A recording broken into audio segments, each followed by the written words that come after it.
All right. Well, hey, everybody. Welcome into Day by Day. I'm James with Alex and Andrew. It is UCLA week. TJ Lateef is now the quarterback for Nebraska. We're going to get into that. We'll talk some basketball here as well. We are excited for basketball season. You can find us on characterchronicles.com, Apple, YouTube, and Spotify. Give us a like and subscribe. Give us a like if you think Nebraska basketball can win more than 14 games. I'll just throw out a random number, but subscribe to the show so you don't miss anything. It also helps people find us. Thanks for tuning in. So yeah, let's start with basketball. Nebraska kicked off last night against West Georgia. I think it's challenging to play a team like that on a Monday night of daylight savings when you had an exhibition against a really good BYU team. So maybe that contributed to their slow start, but just curious what you guys thought. I don't know if you saw it. I didn't see it because it was on Big Ten Plus. So I didn't watch that. I don't have Big Ten Plus. But curious what you thought, seeing some highlights or the box score or whatnot after their first game of the year. Well, I don't have any hot takes. Didn't listen. Only thing I saw of the game were all the highlights of Brendan Frager, the next Nebraska phenom superstar out of Lincoln. I know people are pretty excited about what he can do, but hard telling from who they played. But yeah, it's a weird year, I guess. You don't know what you really have coming back. You had two guys in Lawrence and Mass that weren't here last year, but obviously we have some experience seeing them play. Yep. And Mass, you don't know what Mass can be like. Big Ten, all Big Ten, or who knows? He can be just your simple double guy. So, yep. Yeah, I'm one of those that leans on basketball when football gets depressing, and so I will for sure look forward to it here once football season's over. But yeah, I'm excited to see what they can do. We got some pieces for sure, and that's a typical Hoiberg team is just a ragtag group of transfers, it seems like lately. It is. All right, now let's hear from the J-Sker. Oh wait, Andrew's got more. Okay. I do think more than 14 wins is in our future. So Alex, what are your thoughts? And I will say this, Alex is a J-Sker, but you love Nebraska. You love Nebraska basketball. People I respect. People forget I spent an entire summer living and working with Danny Nee back in 2014. Like, wow. My allegiance to Creighton wouldn't exist if Nebraska basketball would have picked up the phone when I was looking for an internship. But man, how about that? That's a good lesson. Pick up the phone, but at least have a conversation. They didn't, and I ended up being a volunteer on a staff at Creighton their first year in the Big East. And I've always said this, once Mac and a couple of guys from that staff aren't there, like, I'll still watch from afar, but I will not root for Creighton. I grew up not rooting for Creighton specifically. Like, I was just telling the guys before the show, I still have the very first ticket of the very first Nebraska basketball game I went to. Cookie Belcher's on it.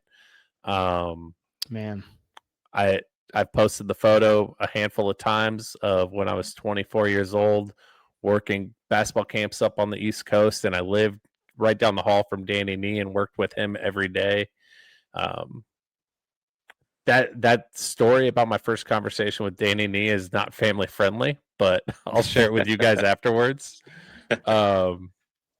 Yeah, no, I mean, I'm a huge Nebraska guy. Even when I was on staff and, you kind of had the Grant Gibbs, Tarant Petaway scuffle at CHI.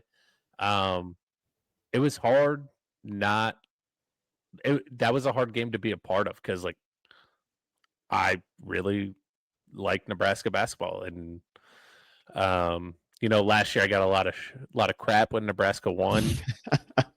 I thought that game was way more important to Nebraska than it was to Creighton, and I was happy Nebraska won that game. And so I say all that to say this. Sure. You pass. I do not have high hopes for this Nebraska basketball team. I think there are still some very large holes on this roster.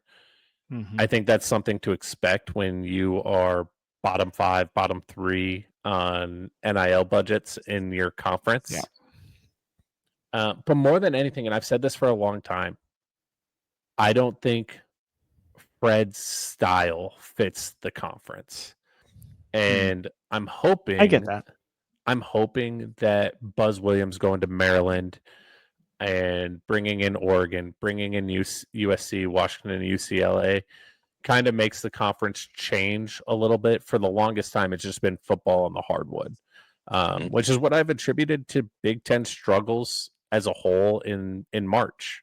You know, you've had some really good Illinois teams with Kofi Coburn get bounced in the first couple of rounds because their bigs are always in foul trouble because March is officiated a little bit differently. Yep. That being said, the things I'm worried about, who's your bucket getter when times, who's your Bryce Williams replacement? Yep. Agree. Truth is, you don't have one. Jamarcus Lawrence can probably do it sometimes. Connor Sejan, if he's any better at getting to the rim, might be able to do it sometimes. Maybe Price Sanford. You know, Frager looked good last night, but I'm not putting a lot of stock into that game. I think Rink Mass is your best player, and I don't think that's up for debate. And he only had, 12 points last night? 10 points? It was 10, yeah. So, I mean, here's what I'm worried about. Who's your bucket getter? Who's your lockdown defender on the perimeter? Who's your rim protector? Something that, you know, you really have not had ever at Nebraska. And how are you going to rebound the ball? And, I mean, rebounding has been a constant problem for this team. And more so than anything, with a guy that can go create off the bounce and get his own basket, who's going to you have a litany of shooters. I have no doubt about that. Who's going to create to get those guys shots? That is my fear. You don't have a Keisei Tominaga who can do what he did. Which, by the way, I love Keisei as a fan. I would have hated coaching him 100%. Now, there's some guys that I think are going to be great role players. Like, I love Burke, and I know the fan base doesn't. I think Burke, if he comes into his own, I actually think he fits this roster better than last year's. And if he can come into his own and play the game that fits him, I think him and Mass can actually create a lot more problems for teams in this conference than most 4 or 5 combos can. But overall, like, I was just going through the schedule today. Like, they have a hard draw in terms of how their conference slate starts. And that is true. It could be super ugly, and you don't know how like this is a problem with college basketball. I think I said this to you guys a couple weeks ago. I think your first 10 games are going to be super ugly in college basketball because of the transfer portal. I will say, I say the same thing about Creighton, and I say the same thing about Nebraska this year. I think it's a lot easier when you have a lot of guys coming together than it is having 1 or 2 guys come in as transfers, because you have 2, maybe 3 guys trying to learn where they fit with an already established core. Nebraska doesn't have that this year. They don't have the established core. So I think that's a favor for Nebraska. But, you know, if you're still figuring out all those pieces when you get to conference play and you're going up against Illinois and some of these other teams really early on, like, you could start this Big Ten slate really bad. And if you do, like, the wheels could just fall off. And I'd like to say Nebraska gets to 20 wins. I'm in the neighborhood between 14 and 17. I could actually see a scenario in which by January 10th, they have 7 losses. I totally could. But I will withhold my judgment to see what can they do against teams like Oklahoma and New Mexico, which they play here in a couple weeks. So and North Dakota is no slouch either. Sure. I just think that stretch of games, you know, that they go FIU and then Maryland, whatever shore, Eastern Shore, and then Oklahoma, New Mexico, and then they get to Creighton. They have a couple conference games, and then North Dakota and New Hampshire. So then they have think they have that tournament where they're either going to have K-State or Mississippi State. Yeah. So I think, those, like I said, that Oklahoma game in South Dakota and then the New Mexico game, I think is going to be really eye-opening. But I have the same concerns you have. I want to believe that they can gel by the time they get to mid-January, but it's going to be difficult. I don't know transfer portal recruiting. I don't know how hard it is or how much it costs to get a guy that can be a lockdown defender or just a, kind of a Dennis Rodman on the floor who gets every rebound and is kind of an enforcer type. I keep getting told that that's not basketball anymore. And I'm like, I want one bully on the floor. Mm-hmm. Like, is that too much? Is that too much to ask to have one bully? I don't think so. And Nebraska, you're right, has not had that. The scoring, if they can shoot and hit the shots, I think they'll be okay. But you saw in the first half yesterday, and I knew in the second half they were going to score 50. I actually had a halftime prediction that was almost like dead on balls accurate for what the final score would be. But you're not going to do that every night against a Big Ten team. So what are you going to do when the shots can't fall? To your point, who's going to be able to go get a basket when you need a basket? And I don't know who that is. I think my biggest thing, they've really good spot up shooters. They don't have great shooters off the dribble. No, yeah. Well, not even off the dribble, just like coming off pinned down screens. Sure. So like, I like Jamarcus Lawrence. Anybody who followed me when he was here the first time, I thought he should have got way more love from the fan base, but I thought he should have been more involved in the offense.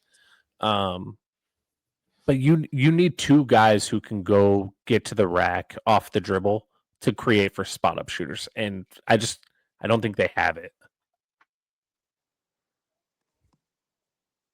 I don't disagree.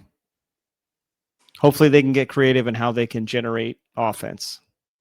Yeah, maybe this team, maybe they're all really good defenders and they tip passes and create offense through transition. Defense. Yeah. Got to figure something out. That might be, we'll find out. Yeah. I know that college basketball last night was a bit of a mess. Like you said, it was, whew, I tell you what, there were some teams that were sweating it the first night against directional schools and schools that you didn't even know existed, like Maryland Eastern Shore, like West Georgia, like West Georgia, right? And so I mean, Ohio State played. Oh gosh, who did they play? Let me find it here because I just had they played. Oh no. Oh my goodness, where is it at? Here we go. They played Indiana, University of Purdue, University of Indianapolis, right? IUI. Do you guys want to guess the final score of that game? 62-56. Do you know it, Alex? No, I don't. I'm actually looking to see if my No. I was looking to see if my buddy was still assistant there. 118-102. Oh my goodness. Defense optional. I think Georgia Tech escaped. They was 50-something to 52 over the team. It was just a messy night in college basketball.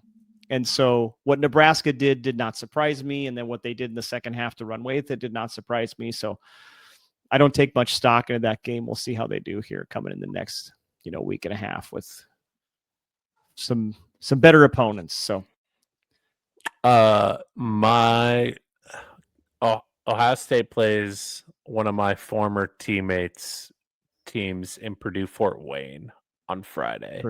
So I'll be watching that one. Purdue Fort Wayne. Yeah, one of my former teammates is one of the assistants there. So. They're just making rounds with all the Purdue, but not Purdue schools. Apparently. Purdue Global. What is like a Purdue IU? Global? Is Purdue Global? Could you imagine? You guys, I'm not gonna lie to you. Kaplan? The first time I saw IUPUI or whatever it is, I thought it was like a co-op because the teams fell apart. Yeah. I didn't know it was a real university. Could you imagine like Kaplan having a team? Yeah. I think that's what Purdue Global bought years ago was Kaplan. All right. Anyway, let's move on. Let's talk football.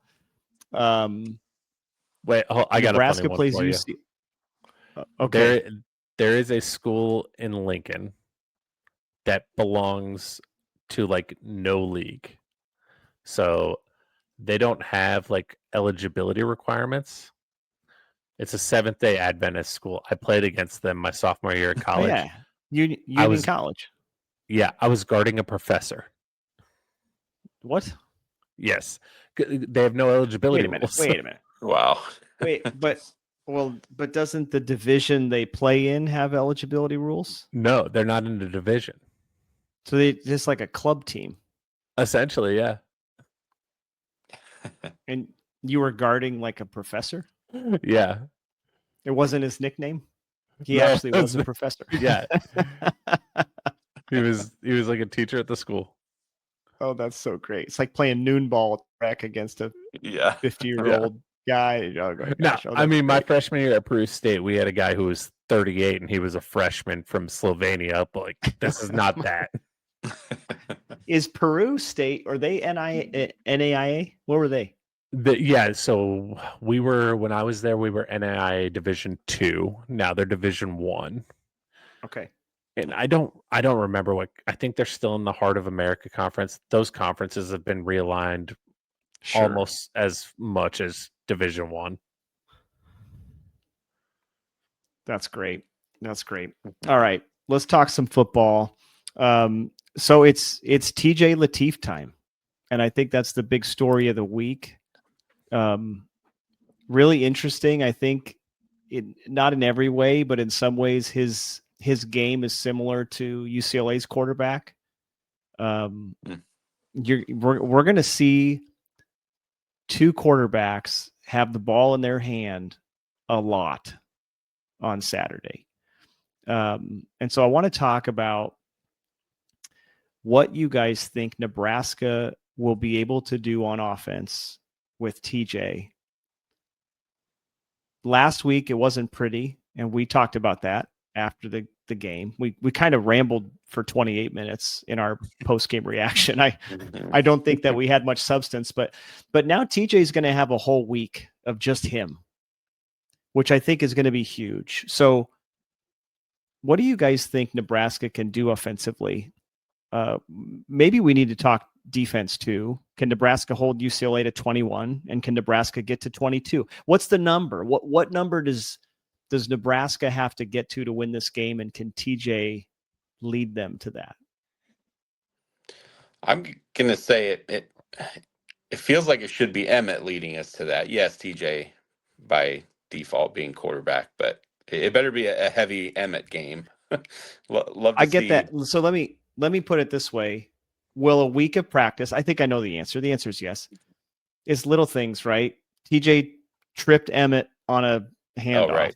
Yeah. He dropped a snap when it would have been a touchdown to Ja'Cory Barney over the middle. Will a week's worth of practice be enough to get him to feel very comfortable in his own skin? This is it's Emmett's team, but it's his team because he's got the ball every play. Do you think a week's enough?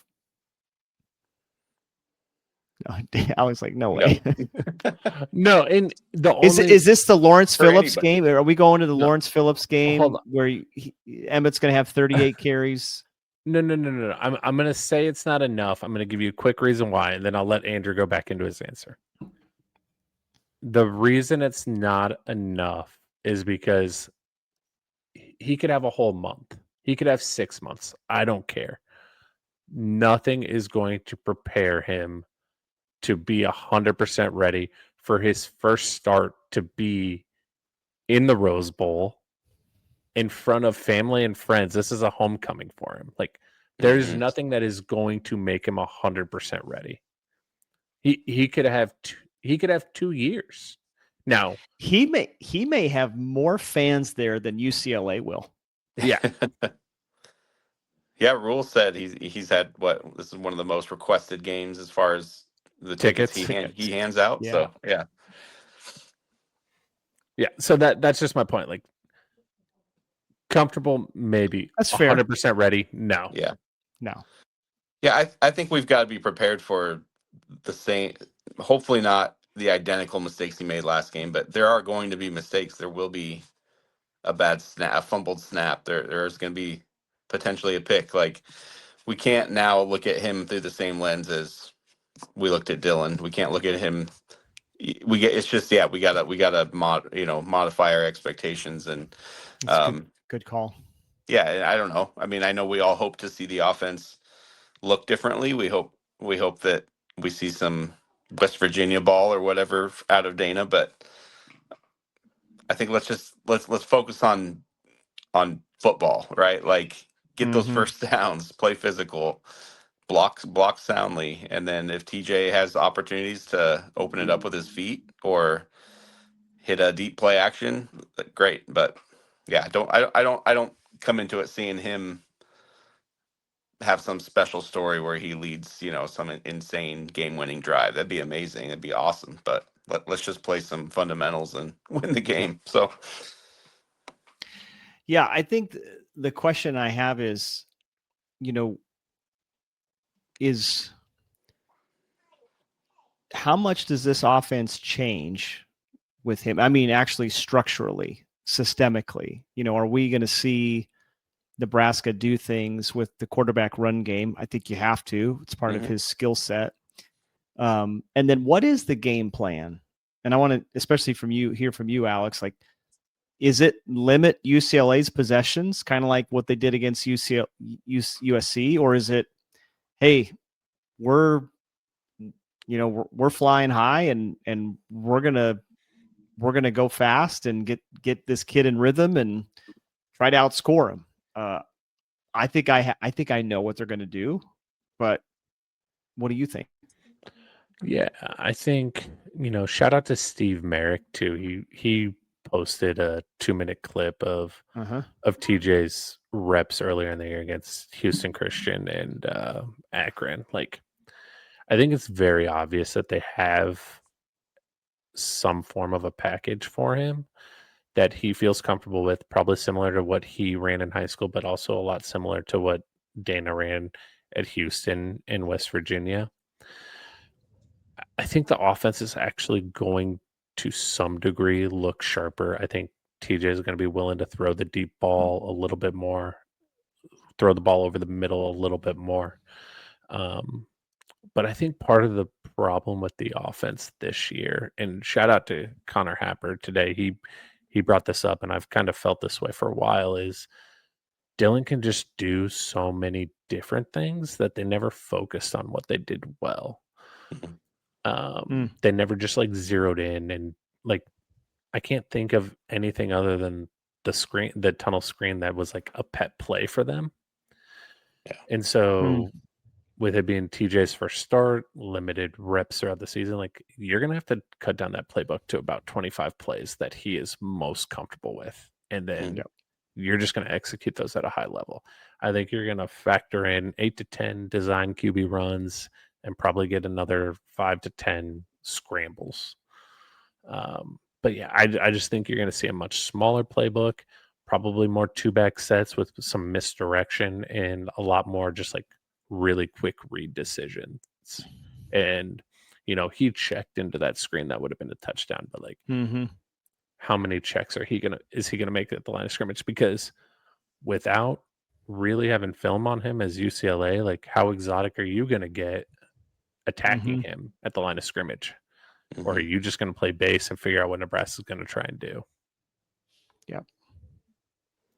So I like all that. I agree on the 2-back sets. I think in Steve's tweet, his thread that he had, I mean, you saw several times when TJ was in the game, Nebraska had two backs in the game.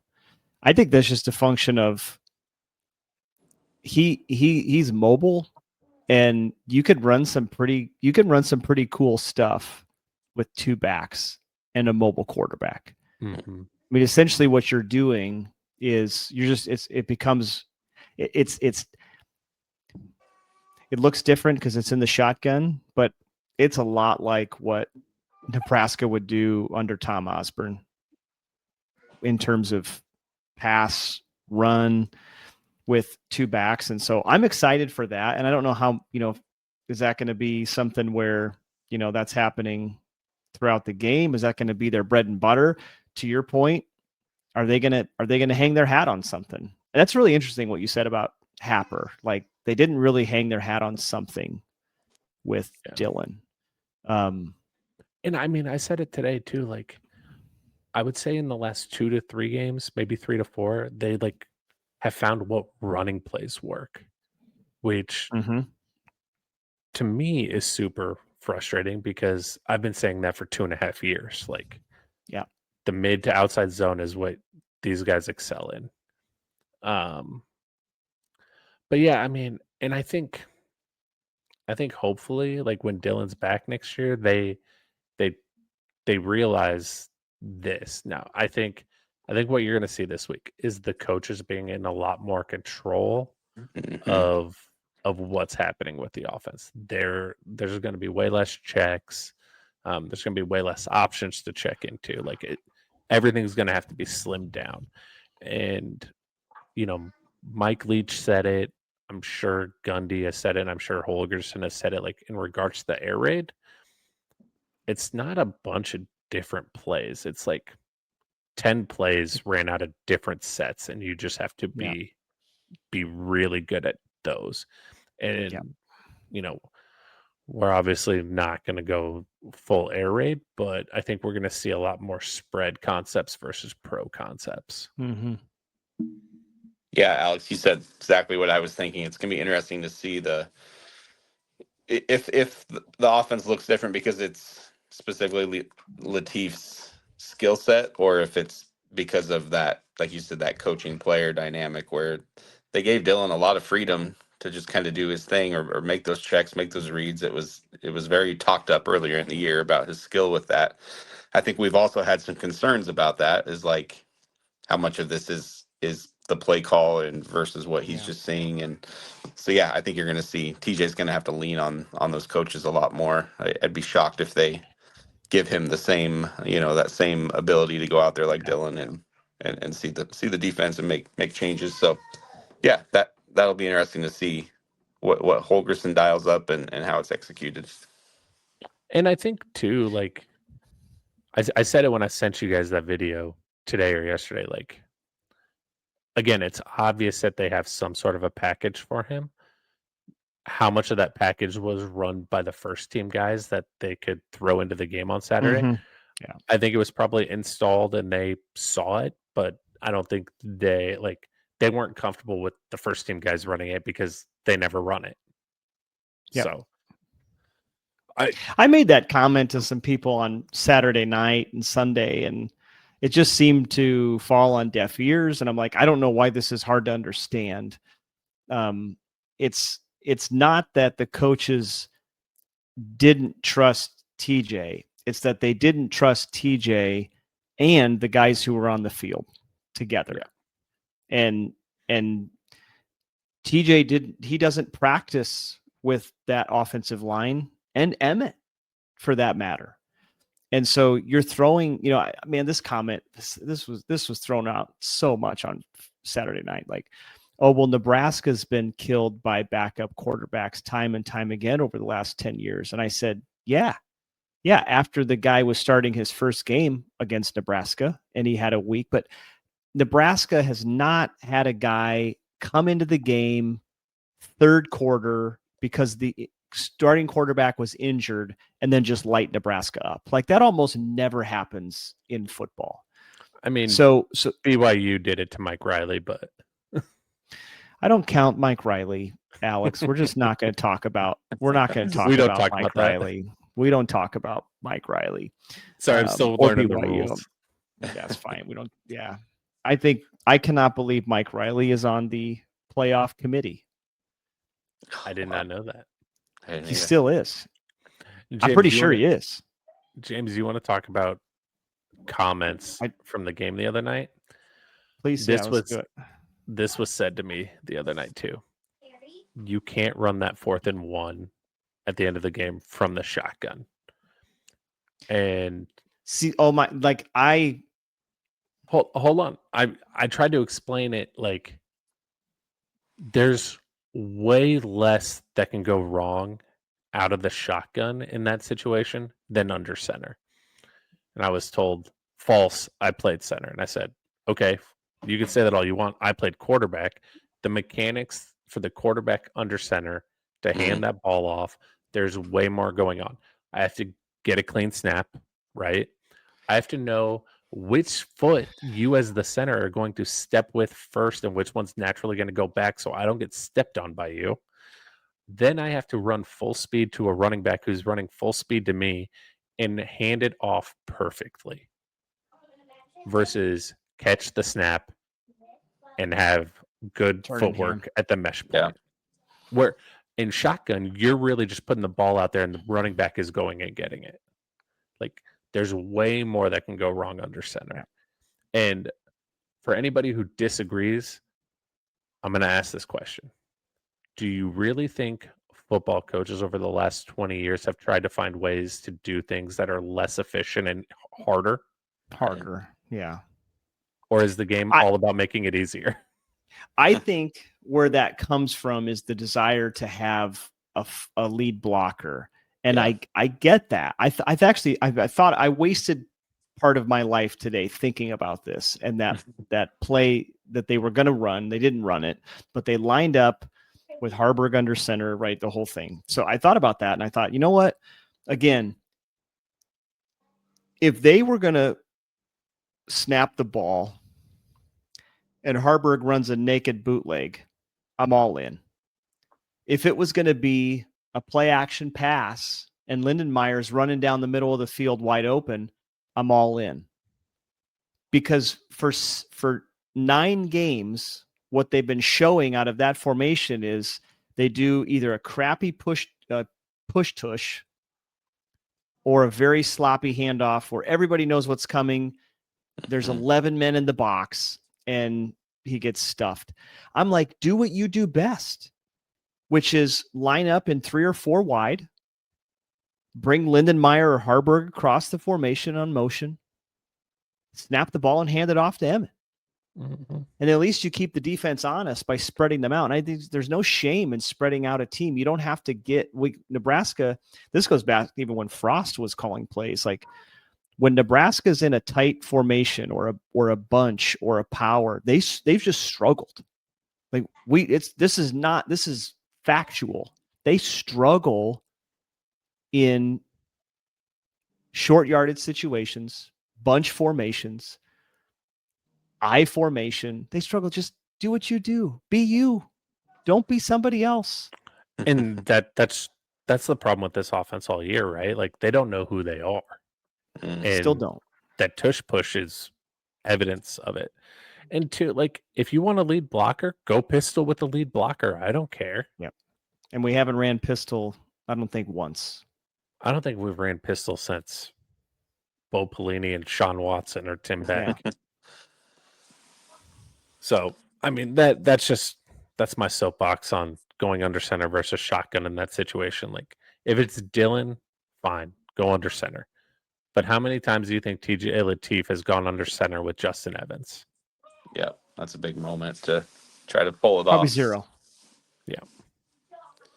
So, all right, what were we talking about? The offense. TJ. We were talking about the offense. TJ, so we've talked about this before on the show about how Lateef might unlock a level of Holgerson's offense. Do you think Dana has? Now he talked today and he said everyone needs to elevate, including me, which I thought was interesting. Do you guys think he has the courage, the wherewithal, the kind of the guts to say, hey, okay, this week, we're putting in these 3 or 4 plays, 5 or 6 plays. that we're going to rep and we're going to rep and we're going to rep, that really does something special that we just weren't going to see with Dylan, because that's not his game. Again, you think about all the quarterbacks Dana's worked with. They look a little more like TJ Lateef than they do Dylan Raiola. And so to me, there has to be something there where he's like, okay, I have a new shiny toy. It has very few miles on it. Not really sure what's going to happen when we rev up the engine, but I'm going to give it a shot. Is that going to, are we going to see that? I think like there's a hope within the fan base. Like, I'm going to temper expectations. There's a hope within the fan base that this offense is going to look wildly different, and then all of a sudden throw up 42 to 45 points a game against everybody left on the schedule. That is not going to happen. You might not even get as many yards as you have been. You might not. But I just think it's going to look crisper, because I don't know how you guys feel about it. There's something that bothers me just watching the quarterback stand in the pocket for a while waiting to get sacked. Like, yeah. So there's going to be more misdirection stuff. And I think that's all already in the playbook. But the lack of mobility from Dylan prevented a lot of that stuff from being called. And the only reason I don't think it was called a ton on Saturday was because the first team guys haven't repped it, because you're never really preparing for your backup to go down. And if they do go down, you're preparing for them to run what you already run. But now you have a week to prepare for what he can run. So James, I think go ahead, Andrew. Yeah, no, to your point, I do think Holgerson gets, to me, and maybe this is just coming from a fan, but we've got to those 6 wins. You've lost your quarterback. The playoff pressure is off the back. Like, to me, it's go out, play loose, play free, and get creative with the playbook. Whether it's let TJ loose a little bit, whether that's with some more bold play calling. But I say we do see that, and I hope that we do. So I think what the fan base wants, and let us know in the comments for those of you listening,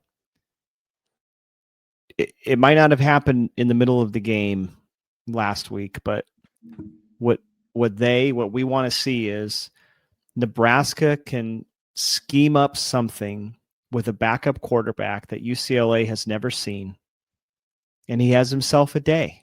It doesn't mean he throws for 300 yards or runs for 100. It means UCLA is continually on skates because they just don't know what's coming because they haven't seen it. And it doesn't, and I would say this, and we know this because it's happened to us. It doesn't mean that quarterback is a world beater, and it doesn't mean that the UCLA defense is terrible, even though they've struggled. It just means when you haven't seen it on tape, it's really hard to play.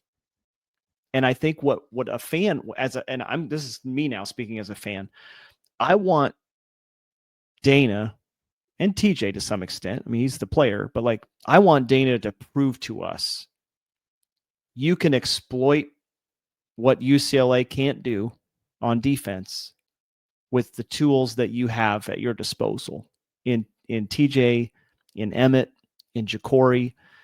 We have to figure out, for the love, we have to figure out how to make things easy, because it just feels like outside of a few really special series this year, it's been very tough to move the ball. Yeah, that's exactly what I was going to say too, James. Like, I want it to look like they're picking on somebody on defense. Like, if Barney or Key or Hunter have a matchup that they can win 9 times out of 10, I want to exploit that over and over. That more than anything is what this offense has been missing, is just attacking the one spot you have an advantage. Yep. mean, they did that to some extent, at against Maryland.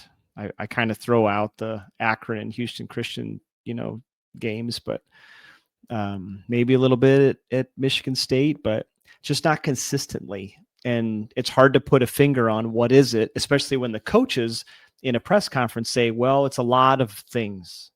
And as a fan, you're kind of like, I would rather it just be one thing, but that's easy. It's easy to just go, well, you know what? The left tackle sucks. Okay, well, or the quarterback sucks.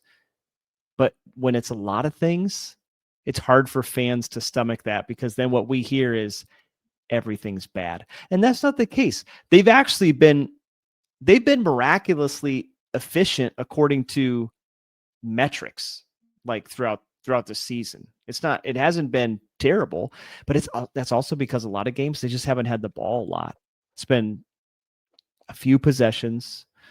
They don't punt that much, right? And so that factors in. So it's like, they struggle. They struggle to get the ball in the end zone when they do move into the red zone. It's like, so something like that, I think, with a mobile quarterback. So you take a punt, let's say a punt return. Let's say Ja'Cory Bringland's back to the 30, 35-yard line. With a mobile quarterback, I feel a lot better about getting that ball in the end zone. Yeah, to your point, everything just looks, not to quote one of our favorite former DCs, like everything looks strained. It's very strenuous. Strain. You could feel the strain, right? Yeah. Do you feel the strain? You can feel it, right?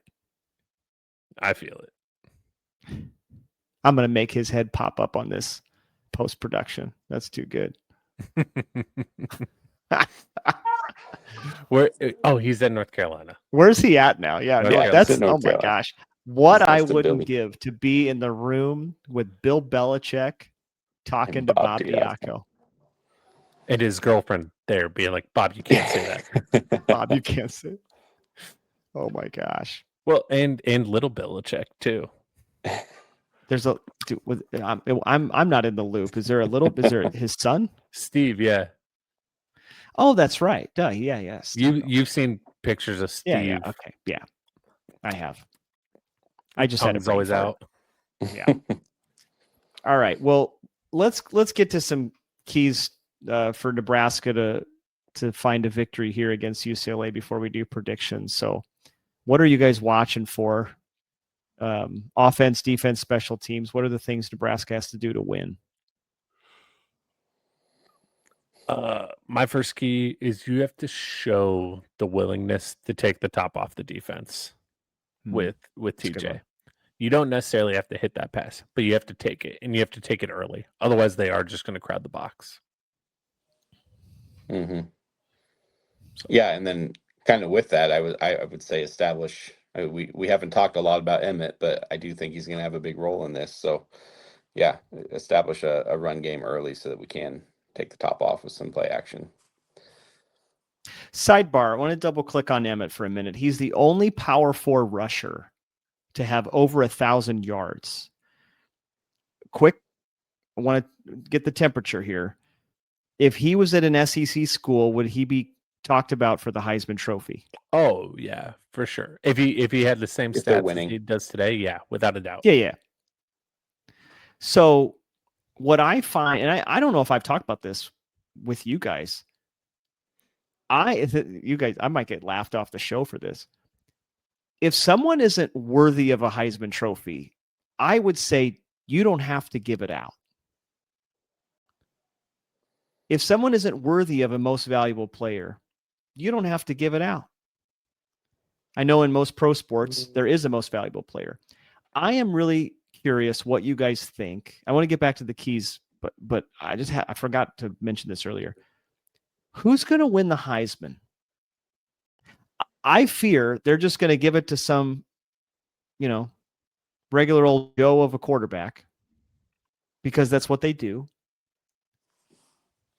rather than the best player. But at the same time, there's so much parity in college football that I kind of look around and I'm like, somebody's going to win this, and they're going to be able to stand next to Barry Sanders and Tim Tebow and all Johnny Rogers, and you're like, really? Well, I mean, we're talking about the same award that snubbed Ndamukong Suh. He should have won that thing. Yeah. I mean, it's going to go to a quarterback. I mean, right? Who comes to mind right now is Julian Sayin. I mean, he had a heck of a game last week. So him or maybe one of the Mendoza possibly. But you're right. It'll go to a quarterback. That'll be the easy pick anyway.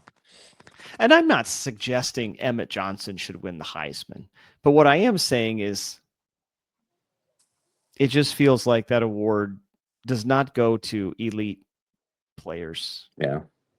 It's it's kind of a popularity award. I mean, who's winning games? Who's there's the whole campaign about it. I remember when Abdullah, it was like that was the talk, was we're gonna have this purposeful campaign to try to get him in the conversation, and so if teams, if schools aren't making that effort, then it's tough. I think how the Heisman is decided today is wrong because it is a popularity contest. But I am going to push back on James. Like, somebody is always deserving of it because somebody is always the best player in college football. Like, I know my take is idiotic. Like, I know that. No, I mean, no arguments. I get what you're saying. Like, if it was like a team MVP, totally get it. If it was a conference MVP, totally get it. But there is always somebody worthy of it at the national level. For that year, you can't have the standard be everyone that came before type of thing. Like, then, right. I know. I think they should give it to Ohio State's defense, and we should call it good. There we go. I'm gonna go put in a bet for my guy Trinidad Chambliss from Ole Miss. He's plus 3,500 right now in the odds. Okay. What position does he play? Quarterback at Ole Miss. He's the quarterback? Yeah. I just think he has a sweet name. And that's what's funny is they're a top 10 team in the SEC. And James, I'm with you. I'm like, who's that? I couldn't even tell you who their quarterback was. Okay, so Emmett's having a great year. If he's not first team All Big Ten, something is significantly wrong with the voting. But we'll see how it shakes out. There's only one I would expect that could go up against him for first team. Yeah, and I think they picked two backs for first team, right? I think you got a quarterback, you got two backs, you got three receivers, a tight end, and your lineman. So two receivers. 3 weeks. Yeah, I mean, and I imagine Haynes King he's the real deal. I mean, I think I saw a stat after right before they played USC, he had broke off at that point in the year 4 or 5 50-yard runs. Like the Michigan guy, just unreal. Yeah. No, and he'll it's be better, all Big Ten, but for sure. Okay, back to the keys. I'm going to throw my first key would be, and I think I've said this every week. I sound like a broken record. You have to take advantage of UCLA special teams. I would guess, and again, I haven't watched much UCLA, but I would guess with an interim situation, and how they started the year, special teams probably are not,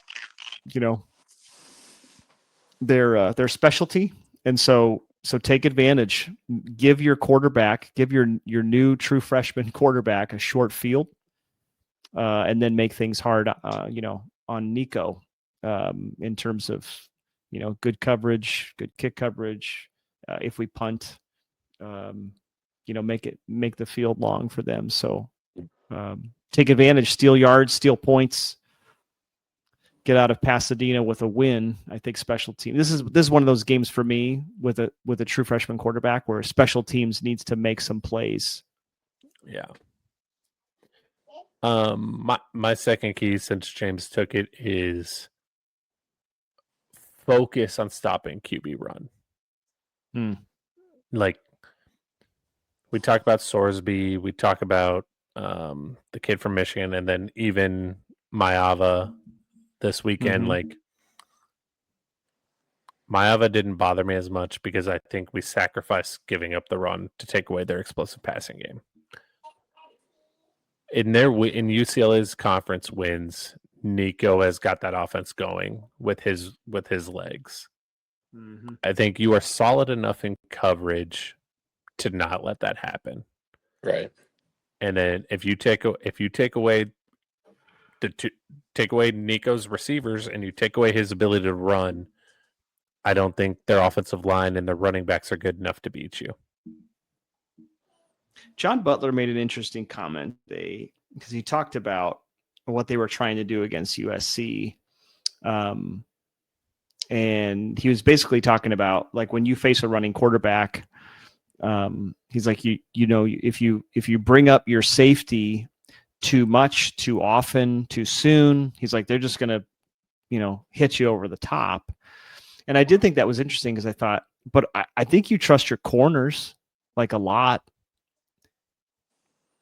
Do you not trust them enough to play man-to-man, one-on-one?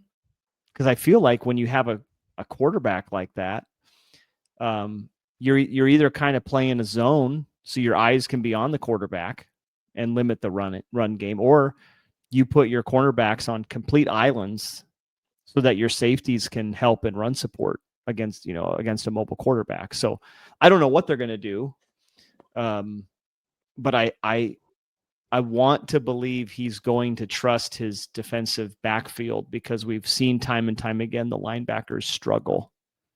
And so I do think they're going to need all the help they can get in stopping Nico, not their running backs. I don't think they have anything to worry about with their design run plays to running backs. It's going to be stopping him in design runs and scrambles. It's almost like the Cincinnati game plan all over again. That's how I would play this. Agree. Andrew, you got number 2 or 3 or wherever you're at? I'll just go a number 2 and final. I say find points. I think we need to find points outside the offense. So whether that's another kick return, punt return, and I'd even count just a deep return that gets us down into scoring position. I just think take some of the pressure off TJ with a defensive touchdown, a safety. I want to see some points generated from elsewhere. So. That's good. So for the other one for me is kind of relates. I don't know what your first one was, Alex. So maybe this doesn't relate. I would just say TJ has to take what's there and make quick decisions. Just if he can do that, I think he'll be okay. If he's having to process a lot or he holds the ball a lot, but I think what we've seen in the limited action he's had is he's pretty quick to put his foot in the ground and take off. Mm-hmm. And as long as he doesn't get hurt, get his head taken off, I'm all for that. Quick, pick up 4 or 5 yards. There's no shame in that. That's first down scramble for 5 yards is a good play. This is not my oddly specific prediction. I wouldn't be surprised if by the end of the game, TJ has 15 to 16 carries. And that's, I think, just because of the way that UCLA is going to play him and kind of what he's going into. I mean, really, like you want to believe and you hope like, okay, it's going to be more organized than this. At the end of the day, it's just football, and like he's a true freshman, and it might feel a little like schoolyard football. And that's okay. Just stay healthy, get down, slide, get out of bounds. But it might feel like we're playing football in the backyard for a little while. Yeah, and to build off of that, James, I think 2 things. Like if you win the toss, I think to instill confidence in TJ, you take the ball, which is totally opposite of what you would always do. But 2, I think it more so than at any point in the year, I think the opening drive script is going to tell you a lot more about how the game is played. Because if that script works and he gets into a rhythm, more than you ever have with Dylan, I think you go back to those plays over and over. Agree. All right, let's do some predictions. I'll start. My oddly specific prediction is you're going to see a 40-yard plus scramble from TJ. At some point, you'll see a scramble. It'll be more than 40 yards. I don't trust UCLA's defense. They haven't been trustworthy, especially against the run. But I think you'll see that at some point. So, James, you totally took mine. I was thinking, was it really? Yeah, I was gonna say over 40 for a touchdown is what I was gonna say, but I'll stick in the same area. I'm gonna say, gosh, with that, yeah, I'm gonna say he ends with rushing yards in the 70s. Yeah, for the game. And I agree. Sack I adjusted. agree. Yeah. And I don't think it's going to be a huge average because I think he's going to have a lot of carries. Yeah. He might have a 40-yarder, but he might have a ton of 3 and 4 and 6-yard carries. Yeah. Okay, I'm going to give you guys two. I think TJ has under 16 carries. And Ja'Cory Barney is going to have 12 non-special team touches. Okay. 12? About 12? time. 12. That seems really high. I think he's going to be involved in the run game a little bit. Okay. 12. Sorry, let me rephrase. Under 16. 12 targets or touches. Targets. Okay. Yeah. I could totally Sweeps. see that. Yeah. Yeah. I could 12 see that. targets Yeah. and touches. Yeah. I got you. I'm with you. And I hope the guy needs to get the ball more. Mm-hmm. He does. They need to figure out a way to get him the ball. So, all right, you guys have a prediction. UCLA is a slight favorite, right? 2.5. Yeah. Last I saw. 31-21 Nebraska. Whew. You think we get to UCLA's 31? defense is bad. Are. It's probably closer to 24-21. But I'm going 31-21. UCLA is right now a 1.5 point favorite. And yet the ESPN matchup predictor has Nebraska with a 68.2% chance to win. That's all I needed. ESPN would never lie to me. Go figure. Andrew, what's your score prediction? I'm going to say 24-23 Nebraska. Woo! Field goal to win the game with a clutch fourth quarter drive? Sure. I don't know how it gets there. But. I just talked about kicking again. Dang it. Dang it. Alex told me I have to swear to not talk about kickers anymore. Every time you do, something happens. I can't help it, man. Okay. I have to go back and watch last week to see if you said anything about kicking. I have to watch. Yeah, I don't know if I did. Okay, I'm going to say Nebraska. I'm going to say Nebraska does win the game. They're not going to lose back-to-back games. I think it's going to be pretty low scoring. I'm going to say Nebraska 20, UCLA 17. Okay. It's going to get ugly. It's going to be a slobber knocker, and Nebraska's going to figure out a way to win. 2017 Huskers. But I also wouldn't be surprised if it ended up, something like 38-31. Like I really wouldn't. Yeah. Who knows? This team, man, I think any victories from here on out are gravy, to be honest. You lose your starting quarterback. It's just find ways to win and be a team together. And TJ's going to learn a lot from this, and it's going to be good for him. So are we confident that the crash out fans are not going to be calling for third? Yeah, you lost your starting quarterback and you're down like 4 tackles. Yeah, I know. People need to understand where we're at. It happens. Like injuries happen, and then it ruins seasons. And so, you can't. You can't. As a fan, we lost Alex there. As a fan, you can't live that way. I think Alex said earlier in the show, like, be prepared. It could not look great. He thinks it'll be more smooth, he said, but it's like it could also be not great. and you just have to live Fans with can't. that. So Yeah, don't lose your minds and start clamoring for new quarterback third quarter. nope. Yeah. Nope. All right. Well, we'll end it there. Alex left us. Looks like he lost his internet, but everybody who's listening and watching out there, we do appreciate you tuning in. Thanks for listening to us ramble about Husker sports. Enjoy the game this weekend, and we'll see you hopefully for a post-game reaction. It'll be late that night, but we'll see what we can do. So, all right, enjoy the game, everybody. As always, go Big Red. We'll see you next time. Go Big Red.